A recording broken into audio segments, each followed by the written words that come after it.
My name is Dr. Kirkilas. I am a pediatrician over at PCH. I've been there for about 10 years. I have a kind of an unusual background or job, I should say. Usually as a pediatrician, you work in a clinic, right? In a brick and mortar clinic. I do not. I actually work in a medical van. So I have a 40-foot, I Phoenix Children's has several 40-foot medical RVs that we drive around. And we provide free medical care to disadvantaged communities. So we go to homeless shelters, group homes, schools where most of the kids are at or below the poverty line with DCF. There are a variety of populations that have traditionally found it difficult to access medical care. So back in 2000, the idea was simply to bring the medical care to them. So that's what we do. So we have several medical buses out there. Just came from one this morning. There's 2 exam rooms on there. We have a pharmacy, so we can actually give medications if a family does not have insurance, like perhaps they're out of state, they just relocated to Phoenix, or if they're undocumented and they cannot have insurance, you can provide medications for them, or simply if they have no transportation. So like classic examples, 2-year-old with a ear infection. If I was in any other clinic in the valley, I would say, all right, amoxicillin twice a day, go pick up CVS next. And my patients, they don't have a car. So that's basically ask them to sit at a bus stop in 115-degree weather, waiting 2 hours for their bus to arrive to go to the CVS. So in those cases, we simply just give them medication. So and we also have a laboratory inside. So it's kind of a one-stop shop. So that's a little on me. Today, we'll be talking about substance use, which I do see quite a bit of. Substance use is not limited to any specific socioeconomic background, but I do see quite a bit of it in my practice.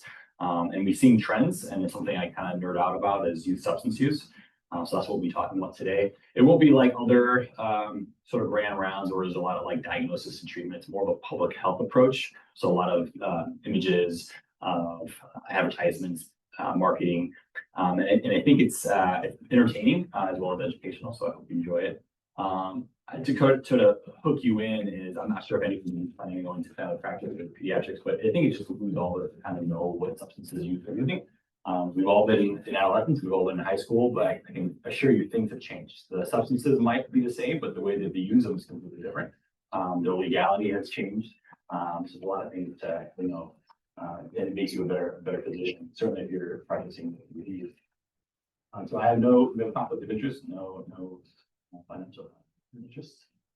Okay, so these are today's objectives. So as I said, we'll be talking about youth substance use. And so I hope for everyone to gain a familiarity with what substances and how often they're being used. And that'll be that sort of like the meat and potatoes of the lecture. But frequently when you get, you sit through a lecture that talks about a lot of data-driven stuff, there's nothing really for us to like sink our teeth into. So if I were to say like, cannabis use is at 15% now. Like that doesn't really mean anything. And why is it 15%? Why is it not 5? Is 15 a lot? There's a lot of other things that go into play. Some of those things are things like commercial use of health. Some of those things are public policy, so which laws are on the books. Certain things like what the illicit market is doing or advertising. All these things have immense effects on what you are actually using. So we'll sort of dig into that as well, because I think that's going to help it, really make sense of the data. And then lastly, since we are medical providers, we'll take a look at what a physician's role is in substance use. So we'll take a look at a couple vignettes to kind of role play in as far as what we would do. And we'll talk about things like confidentiality, like do you disclose to parents?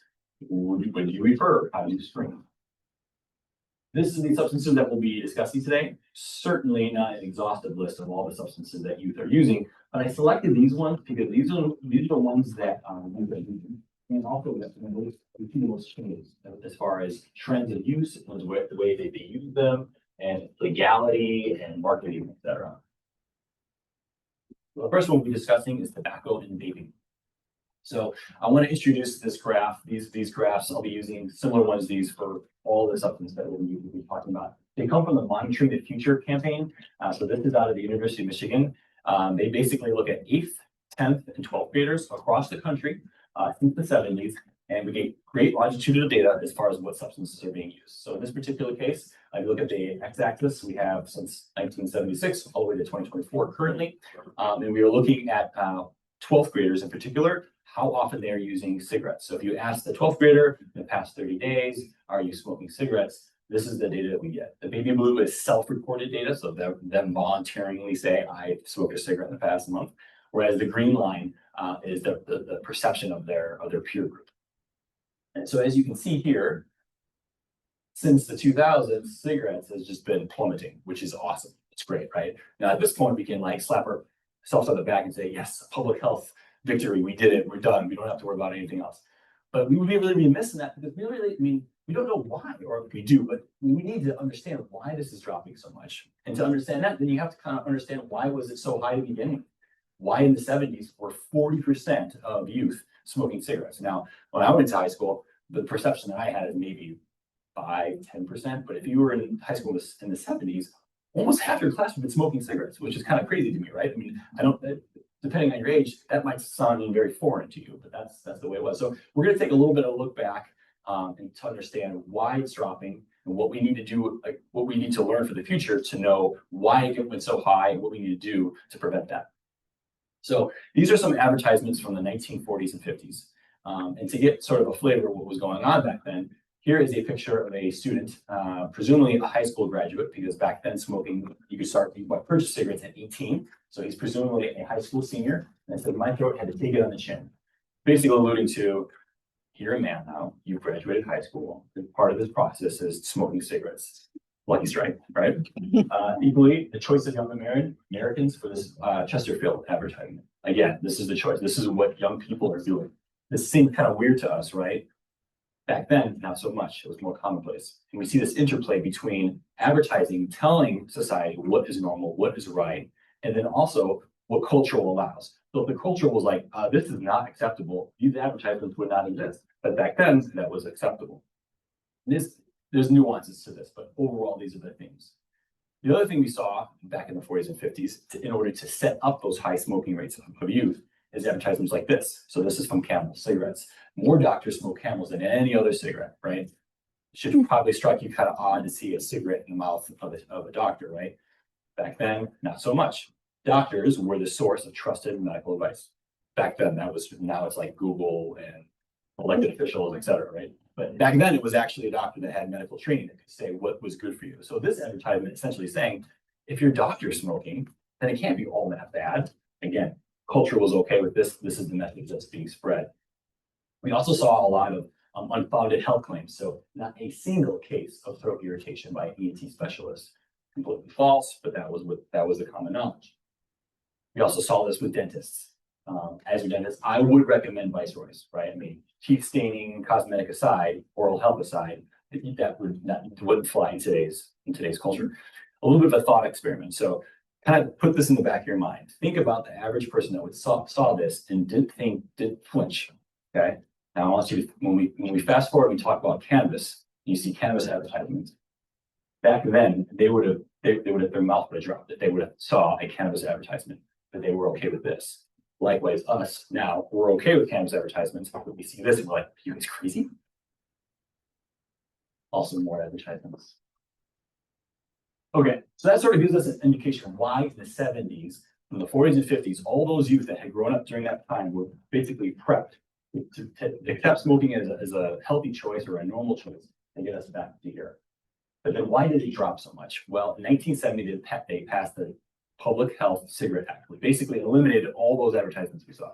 No longer could you give unfounded health claims. And in fact, you had actually put a box in the bottom of it that said that cigarettes are bad for you. Okay.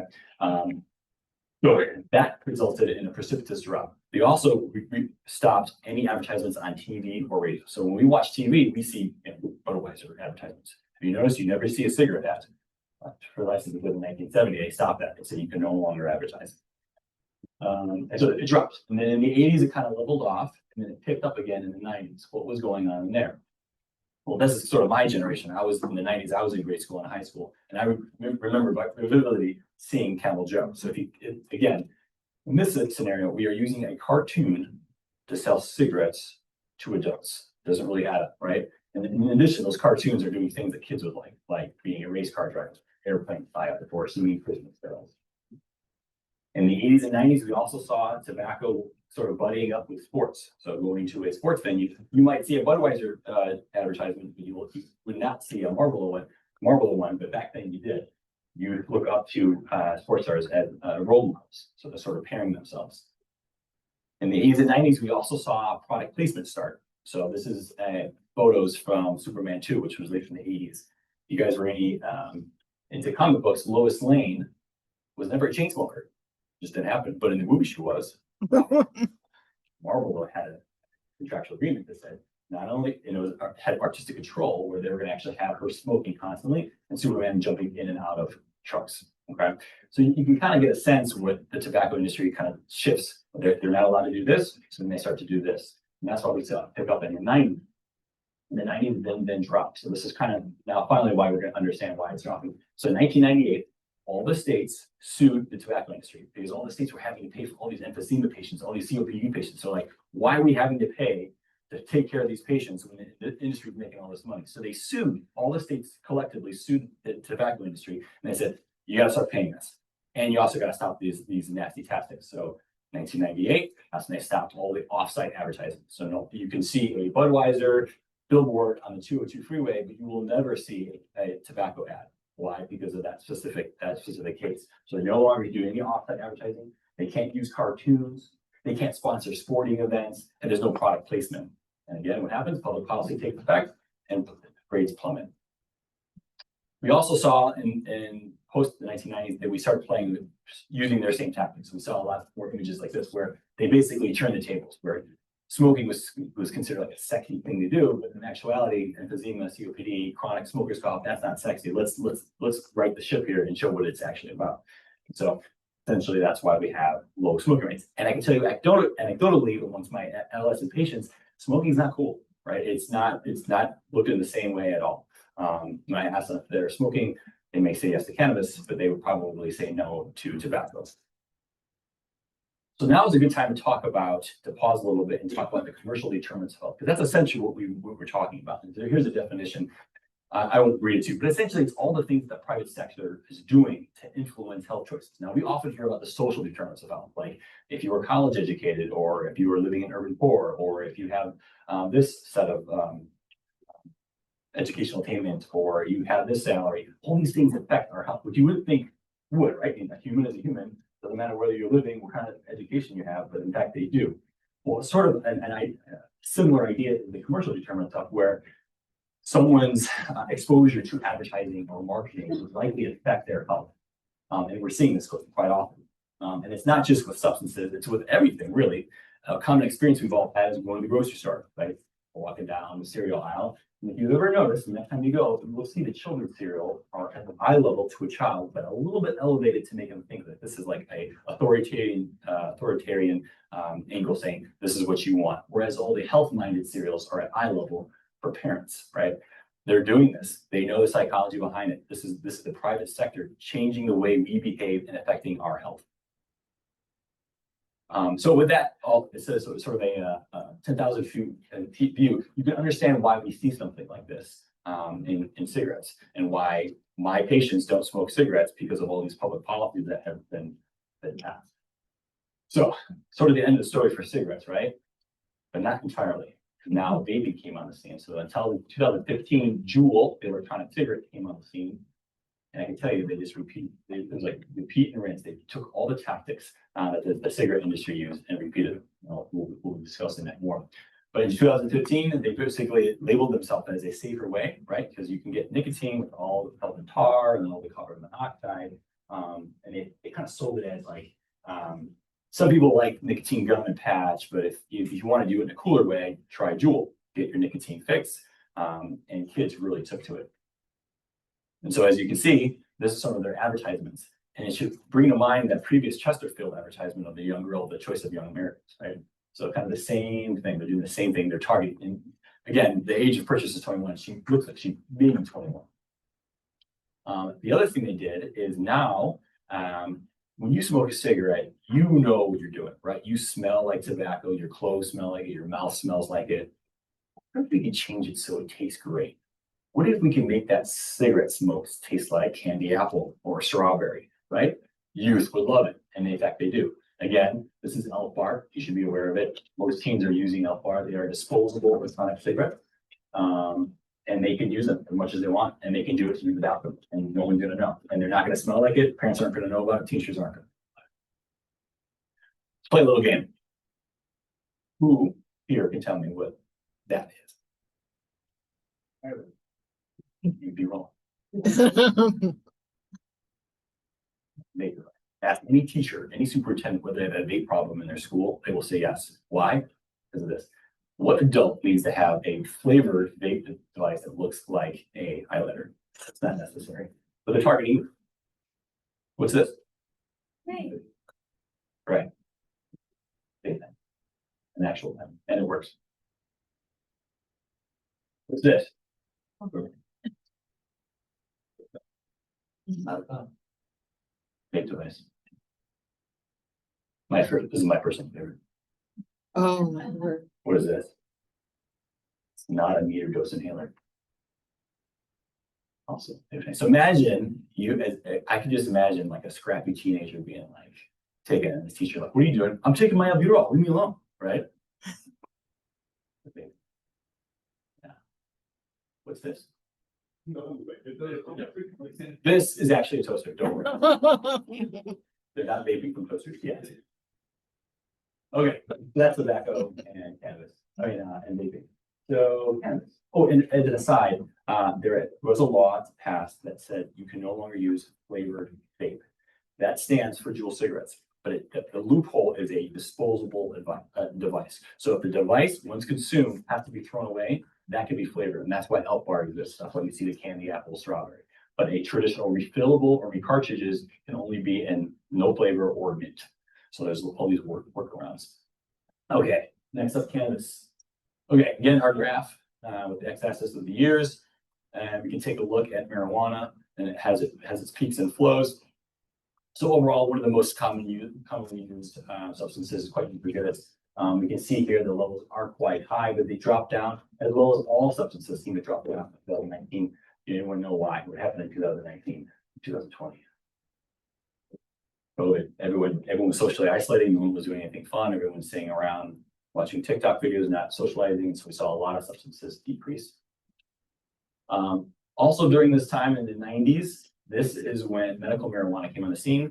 This is when marijuana became less of a drug, and well, maybe it's medicine, maybe it's okay, and states started to legalize it. And so it sort of became viewed in a less negative light. We'll look at that here. Actually, one other thing. And then in 2020, we saw it become legal recreationally. So that some of the public policy effects are seen in here. And one of the ways we know this is the perception of how dangerous this product is. So in the 1970s, if you asked a 12th grader if smoking cannabis every single day or nearly every day regularly was bad for you, 40% would say it's bad. Okay, so to me that would be low. Like, so most people would say smoking every day, hold up, take a chill pill or smoking like once in a while, that's fine, but not every day. But only 40% in the 70s thought that. But as you can see, as the decades went, the numbers increased. So that by 1990, when I was in high school, 77% would have said, do not smoke marijuana every day. But look what happened in the 90s. That number started to drop and drop. Because in the 90s and the 2000s is when we started talking about marijuana as a medical tool, right? And so if something's considered medicine, then it can't be that bad for you, right? And so youth really take onto this. And I'm not going to go into like whether marijuana is useful as a medication or not. That's not the scope of this, but youth grab onto that. And anecdotally, when I talk to my patients, they don't see marijuana as a drug. They think it's natural. It's a plant. And they don't see all the dangers behind it. And I have to try to educate them to say, you know what, there's a lot of plants out there. Opium's a plant, right? There's a lot of natural things out there that can hurt you. And the cannabis that was smoked in the 60s, 70s, 80s, and 90s had like 3% THC, mild euphoria. That is not what's being sold nowadays. It's like 30% THC, or it's actually pure THC. So it's like the crack cocaine of marijuana nowadays. So not natural, not normal. Yeah. And so you can just see here now, these levels continue to drop. So that's why when I ask my teens, they don't really see it as a drug. They don't see it as something that's harmful to them. And can you really blame them though? Because we had images like this. So this is a picture that I took on the 202 freeway during a Christmas time. It says, has the Santa Claus basically smoking a blunt, happy holidays, right? Again, same thing as Camel Joe. Use a cartoon to sell a product that's only available for an adult. And kids see this. And so I don't necessarily think that Mint wants children to smoke, but like the tobacco industry, they want them to see it regularly so that by the time they're 11, 12, 13, 14, 15, it's not that big of a jump for them to smoke something that Santa Claus smokes. Right. Now we're in the age of social media, so we have to think about this as well. So these are just some snippets of cookies. They are a dispensary in Tempe, and they use cartoons. They seem to like to do that on the holidays. Another mechanism of use is edibles, right? So if you smoke a joint, again, you know what it smells like, you're doing, when you inhale it, you get the effects quite immediately. But how about we change it into a gummy or change it into candy? So Cushy Punch is a very popular gummy, cannabis gummy. It has all kinds of flavors like candy apple, strawberry. They use cartoons to sell their product as well. They encourage you to get it delivered to you if it's available in your state. They have swag bags that look like nothing other than a school backpack. They have images of kids walking to school using their product. If you guys heard the teen challenges, like how many, like you drink a gallon of milk in an hour and see if you can't vomit. Well, they have that too. How many Cushy Punches can you take at one time?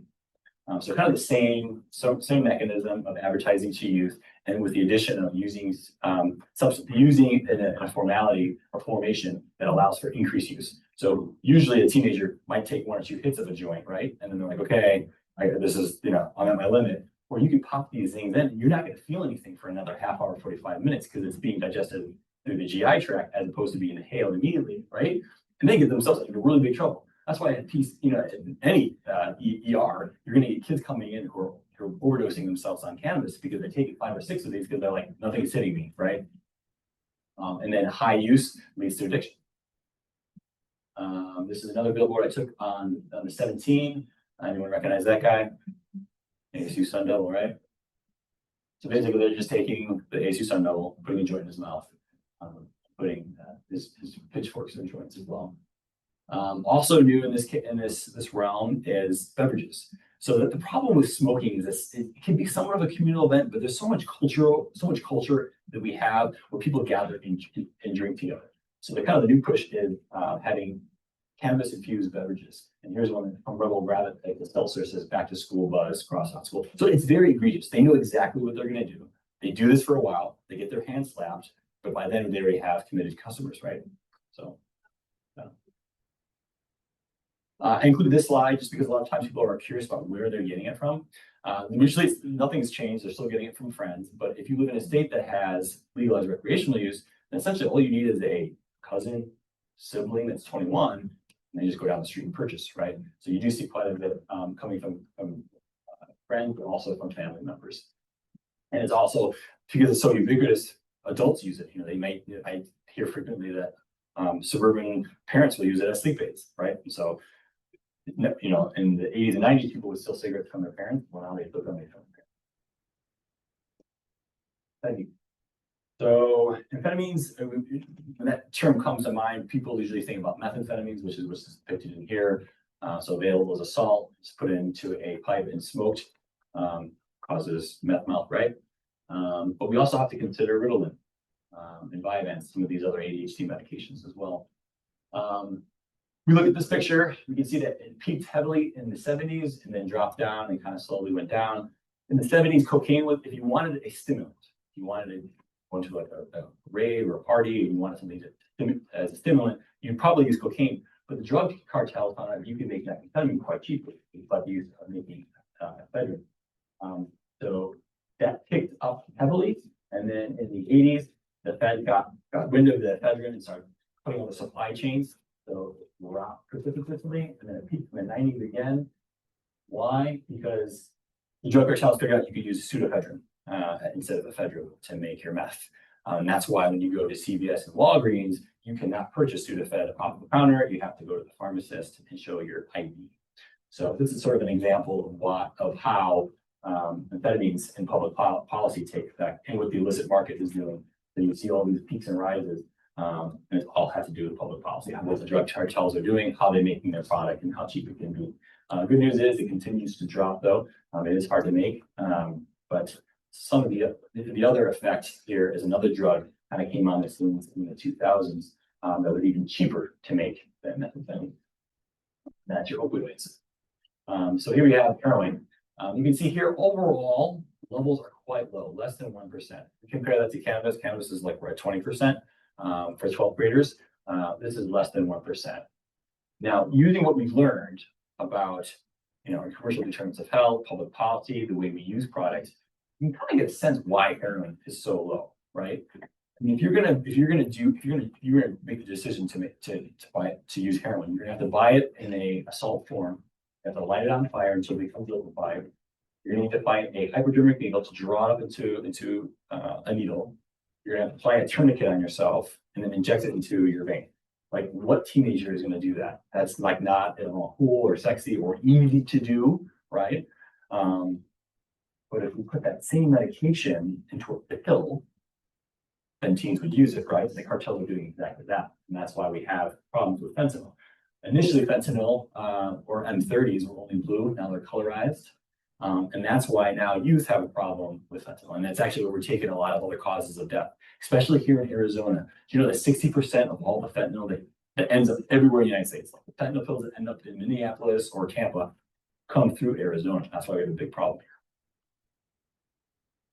So this is what they look like. My patients will say they're taking blues, or taking M30s.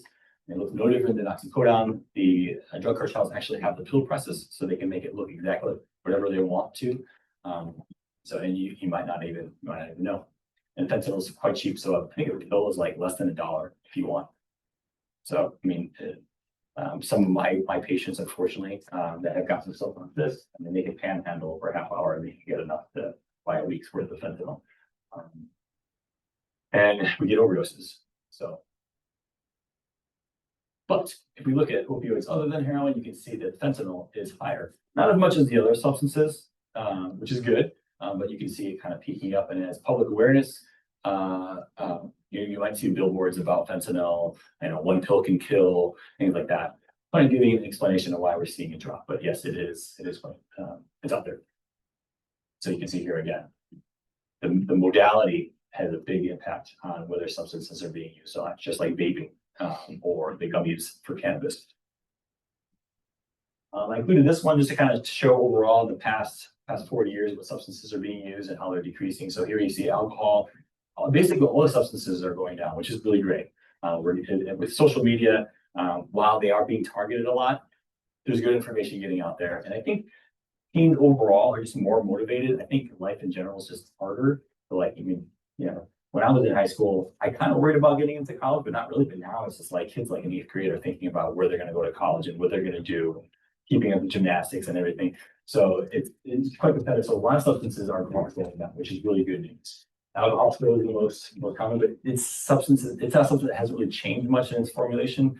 I will say anecdotally that alcohol is kind of given in a bad light. Most teens kind of see it as like what grizzled old men would use, but it's not the same way. As other substances. I included this slide because I think driving and riding under the influence is really important to discuss with our patients. So under this category here, riding, you can see if you compare that your right or your left is driving or in a car riding with someone that's under the influence of alcohol versus marijuana, and you can see just the public perception with driving under influence, it's a bad idea to do, but there's less with cannabis. Again, because it's considered natural, it's a medicine for some people, it's legal, it's seen in a very positive light. So we see more people choosing or finding themselves in a car being driven by someone who's using marijuana. And driving, kind of the same thing.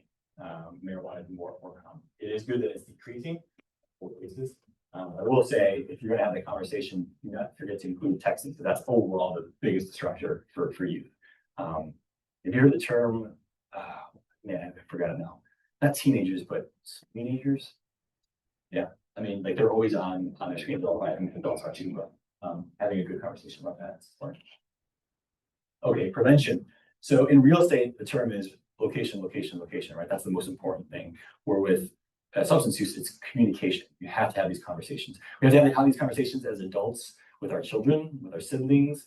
We have to have these conversations with our patients. We also have to have these conversations with the parents of our patients to remind them this is really important. Why? Because someone's going to talk to them about drugs. It's either going to be the advertisements, it's going to be a drug dealer, or it's going to be one of their peers that simply wants to experiment. So you have to be a part of that conversation. You have to have a seat at that table so that they might hear, if you imagine they hear 50 times that substance use is good, and they don't hear anything to say contrary, you blame them for choosing to use substances. So they need to hear it from their teachers. They need to hear it from their parents. They need to hear it from their doctors. We have to have these conversations.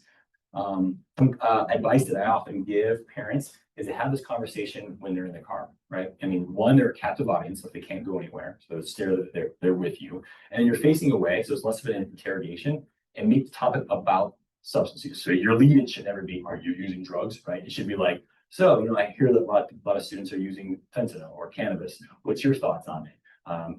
Have you found it hard not to use it, or do you find a lot of your peers? Is it prevalent?" Make it about it, get the conversation going that way, and then lead into the dangers of it.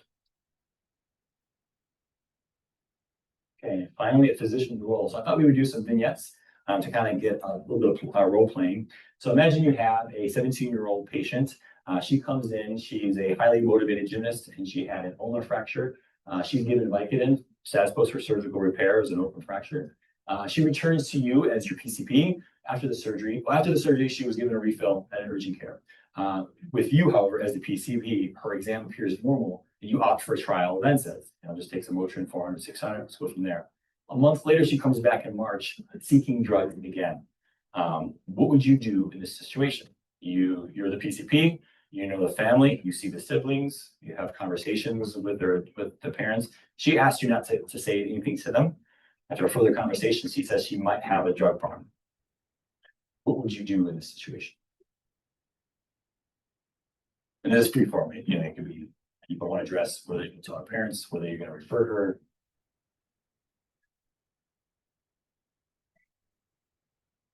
Well, I think it's a good start because she recognizes that my behavior is negative, that she's confiding, saying, "I think I'm addicted." I think you can talk pretty openly with her about it because she's somewhat opened that door for you all. Yes. This might actually be Tell parents, yeah, that's a tough thing. But I don't know. I'm not a parent. I don't know what it's like.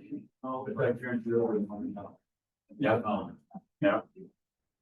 Anybody else?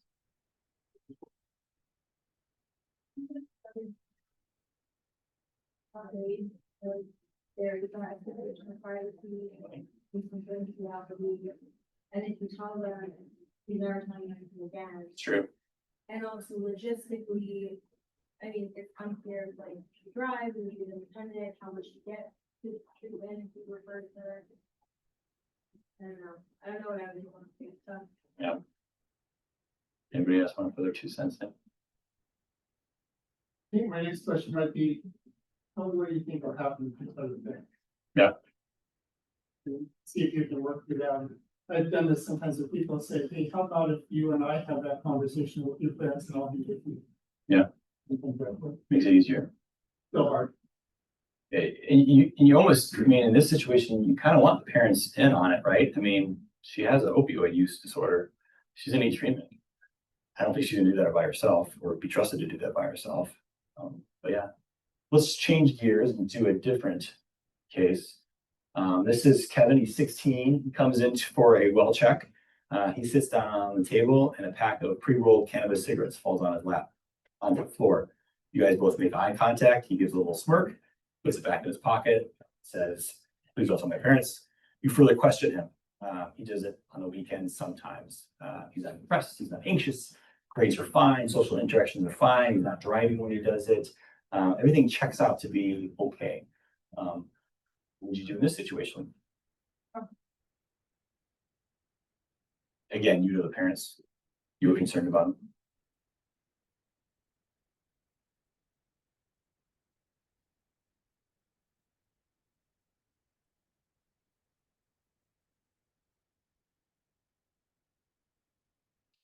Like what Dr. Jones said about what you think your parents would do if they knew.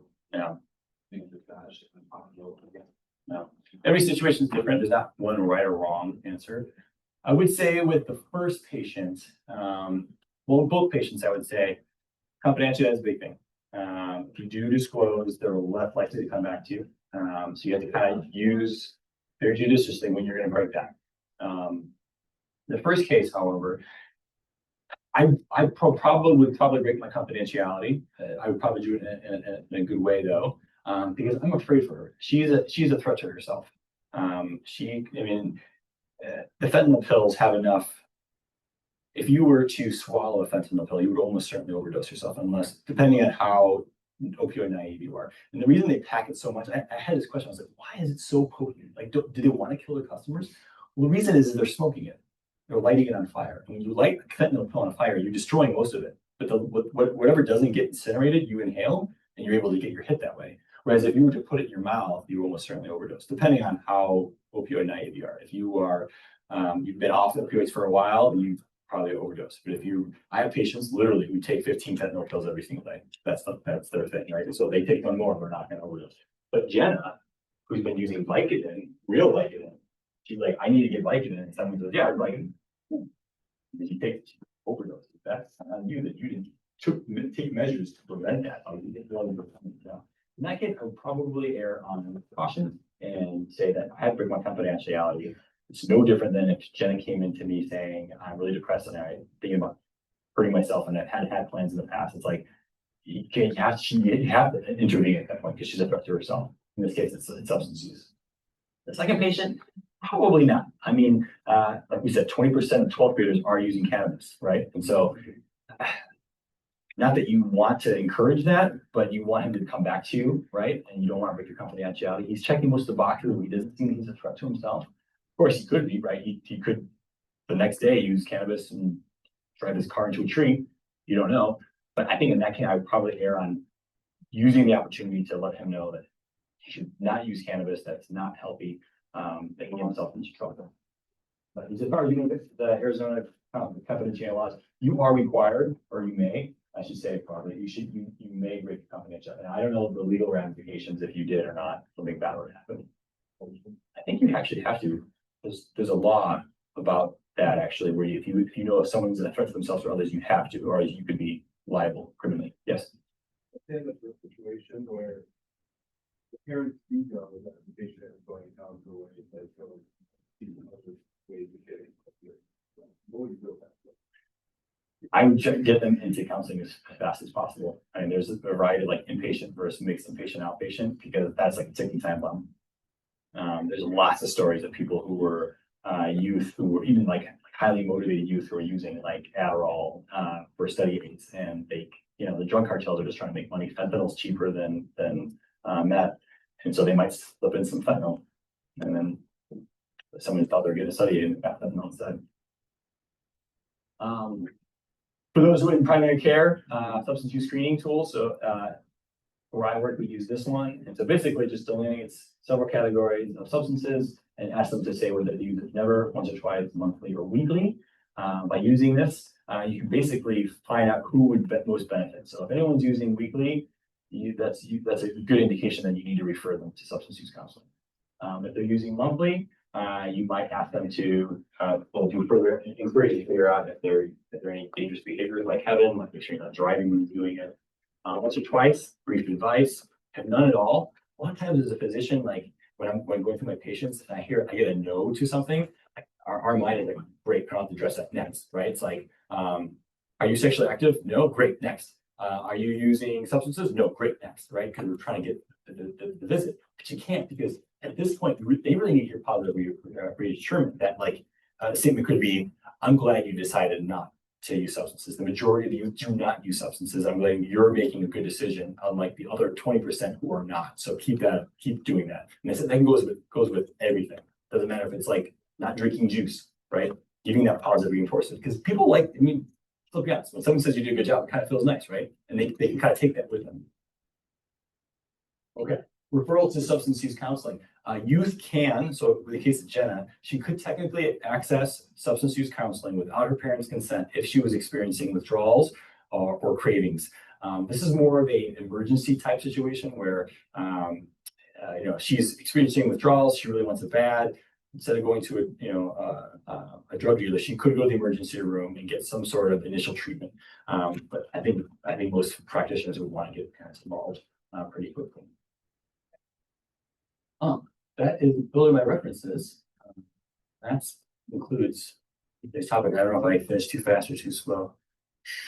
You did great, Dr. Kirkilas. Thank you so much. We do want to open it up to questions. And while you're doing that, if you could please speak in the mic, because we do have a recording going so that my laptop can hear you. But while you're doing questions, I'm going to put a QR code for the survey up on the screen. But who would like to start? Any questions? As a mother of teenagers still in the home, I have so many questions. I just wanted to ask about your experience with substance abuse for athletes as far as steroid usage and things like that, and maybe just any information you might have on those lines. I know I have a couple boys that are student athletes, and while I don't think they are, I would love to have your kind of input on maybe things to look for, potential issues, potential things that I could maybe bring up. Yeah. Steroid use, uncommon. One, because it's difficult to find. The mechanism around is an IV injection. So it's lower. We see that more with college age kids. Youth sports overall are protected against substance use because they're always busy. There's, like, what's that term? Something's the devil's playground. Inactivity. Yeah, something like that. Yeah. So, and nowadays, like with travel baseball, travel hockey, kids are like they're pushed. Sometimes bad. It's sometimes bad, but it is protective. So getting kids into whatever their tribe is, it could be sports, it could be art, it could be writing. Getting them into it where they're busy and they're doing things is protective against it. I will say though that cannabis use among athletes is kind of big. So you might see posts by professional athletes that say CBD or cannabis is good for their injuries or it helps with healing. And whatever professional athletes say trickles down to all the way to high school. So I know that I have several baseball players on high school teams, and I've asked them, and they said, yeah, cannabis use is kind of ubiquitous, and it's not so much. It's both as a social lubricant and experimentation, but it's also used for injuries. They think it's like a natural way to treat injuries or to prevent injuries or to treat the wear and tear.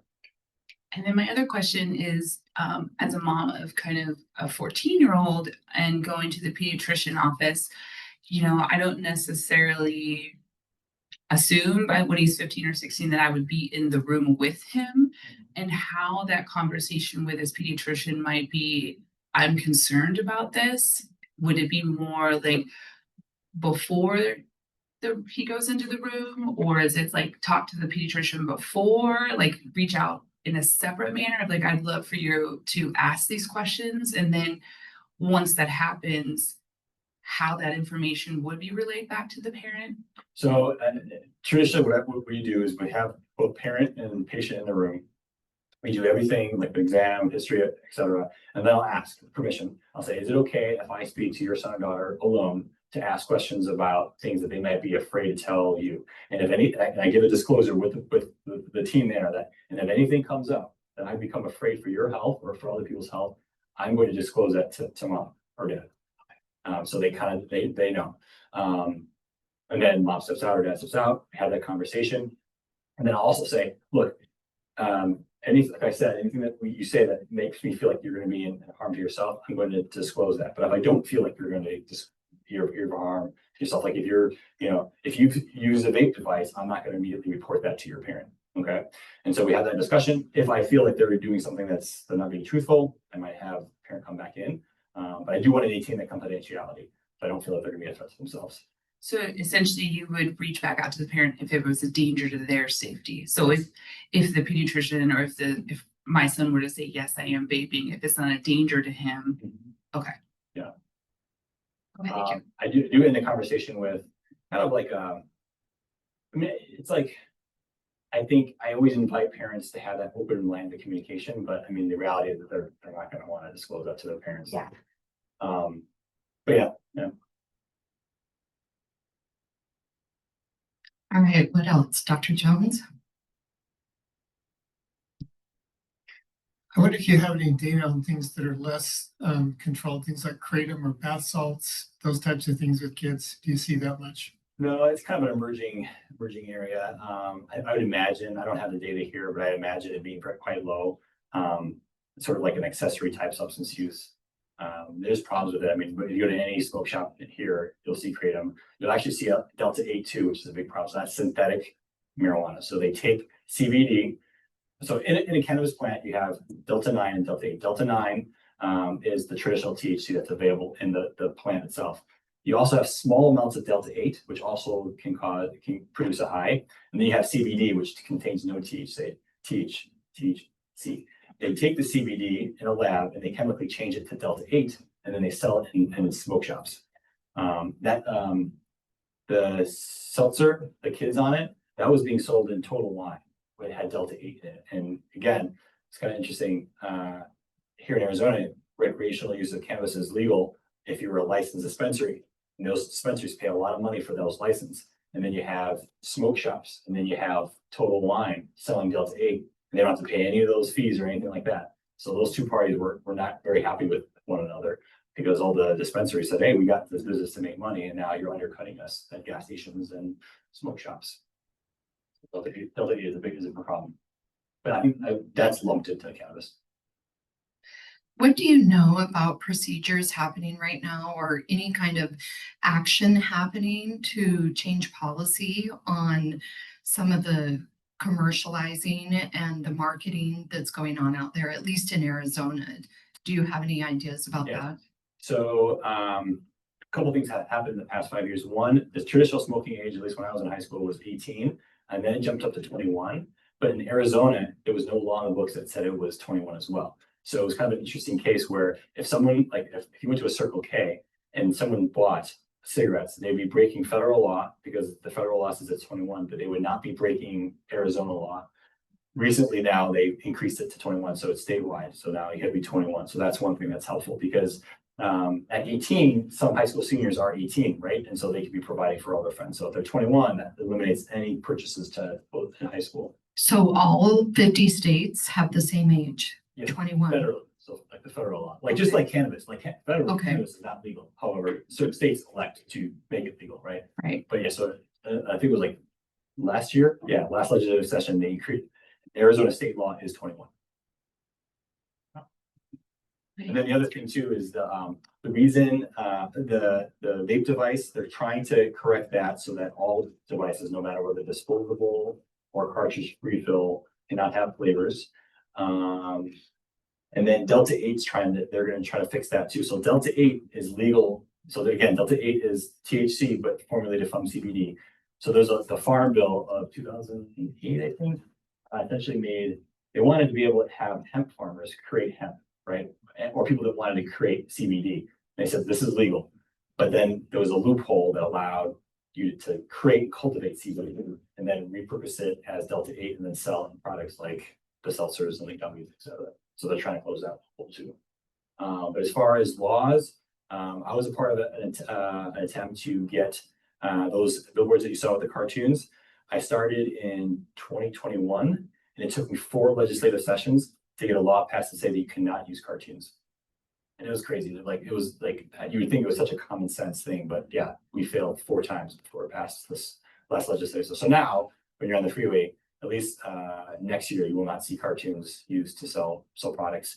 As far as sponsorship, we wrote in there that they have to have, I forget the number offhand, I think it's 76% of the audience members in a sporting arena have to be 21 or older. If there's less, then they cannot sponsor or have any billboards there regarding cannabis. This one is more of a clarification than a question. So you said if there, for example, you encounter a youth that is using like twice a month of something, you would report that to like the parents. I think there was like a chart, and then I don't remember. I didn't understand. When to refer. So if it was weekly use or more, refer. Monthly use, get more information and do like a risk modification. So make sure that they're not using in a dangerous way. You always open the door, be like, hey, do you think you need help? If it's a dangerous substance like meth, cocaine, certainly opioids, I'm referring anybody that has any use. Like even if you say I use fentanyl once, I'm like, we're getting you, because you use it once and you could become addicted. But if it's like cigarettes, vaping, alcohol, and they're using it monthly, I don't necessarily think I would refer. But it's weekly, you even like do that, but like vaping and cigarette. No, so again, those, well, I would offer a nicotine replacement for them. What is nicotine? So like a nicotine gum or a patch, Oh, nice. which we can use. AP allows that. It's a treatment modality. Thank you.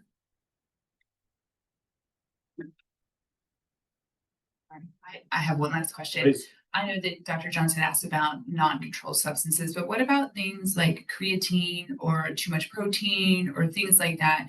Is there any way, like, are they harmful to? Yeah, so the AP came out with the statement saying that we do not advise any sort of like protein supplementation, creatine, anything like that. They advise against it. No real clear benefit for youth. So that's one of the things we say is like, you know, taking creatine, taking extra protein is not going to really be beneficial to you. And if anything, it's harmful for your kidneys. But it's quite ubiquitous amongst athletes. When you say harmful, do you mean like, because I have student athletes, their creatine is all in the locker room, and I've read the warning labels, and they don't necessarily matter to them. If they do take like the creatine gummies or the creatine shakes or the protein shakes, it's really big, and especially in high school athletes, and you say it's dangerous or harmful. What does that mean? Like, is it dangerous to where it's going to ruin their kidney or their liver or their stomach? Or like, what are because I've seen the warning signs, and I try to tell my son, don't overdose on this creatine, but they're always trying to look for that next step to make them a better athlete. That's a good question. I know like long-term use there's effects, and I think you could probably overdose yourself on it, like causing like kidney damage. But to answer your question, I don't know. Okay. And I don't know how well, I'll look it up and I'll find it. And I wonder, just my brain's like kind of like, how would I kind of sell that to a teenager? Because if the only damage is long-term use, that's not good. Like, yeah. Yeah. Okay. Yeah, I was just curious.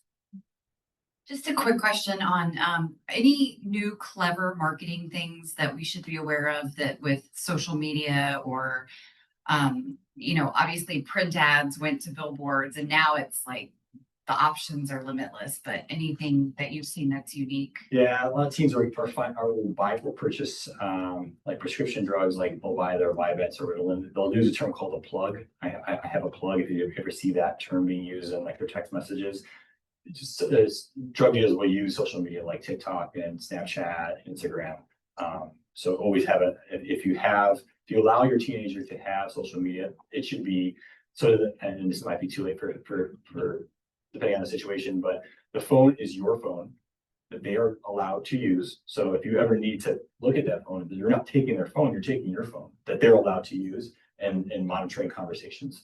But yeah, a lot of youth will use those. Now that's from that previous slide, they're mostly getting from their friends. So it's not like it's a lot of they're going to go to like Burton Bar library and buy something. It's usually their friends that are providing it. Else?